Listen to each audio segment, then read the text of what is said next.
yürüyüşümüz var. Dostlarımız yol tərəfdə gözləyirlər. İnşallah maraqlı bir yürüyüş olmalıdır.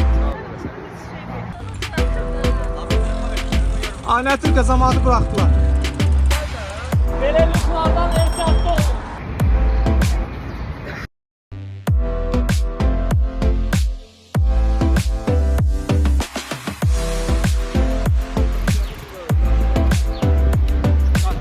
Savaşmak yok, sevişmek lazım. Allah razı olsun.